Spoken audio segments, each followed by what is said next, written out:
ഈ ചാക്കിൻ്റെ അകത്തിരിക്കുന്നതാണ് ക്യാബേജ്.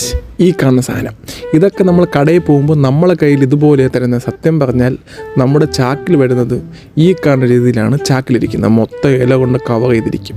ആ സാധനം എങ്ങനെയാണ് നമ്മൾ കട്ട് ചെയ്ത് മാറ്റുന്നത് കാണിച്ചത്.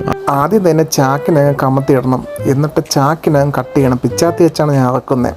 പിന്നെ ഇത് ഞാൻ ഒറ്റയ്ക്കല്ല കേട്ടോ ചെയ്യുന്നത്. എൻ്റെ കൂടെ എൻ്റെ മുതലാളിയുണ്ട്, പുള്ളിക്കാരനൊക്കെ പുലിയ വെട്ടണ വെട്ട് കണ്ടോ ഗൈസ്, ഒരൊറ്റ വെട്ട്. ഞാനാണെങ്കിൽ ഒരു 50 വെട്ട് വെട്ടും ഈ ക്യാബേജ് വെട്ടാൻ വേണ്ടി. അത് 4 സൈഡും വെട്ടിയിട്ട് തണ്ടിന് 40 വെട്ട് വെട്ടും. എന്നാലേ ഇത് റെഡിയാവത്തുള്ളൂ. ഇതൊക്കെ നിങ്ങൾ കണ്ടു നോക്കുക ഗൈസ് എങ്ങനെയാണെന്ന്.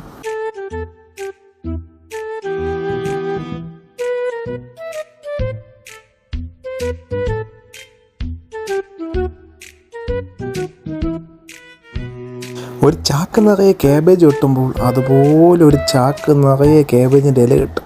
ആവശ്യക്കാർക്ക് അത് കൊടുക്കുന്നതാണ്. അപ്പോൾ വെട്ടിയ ക്യാബേജിലാണ്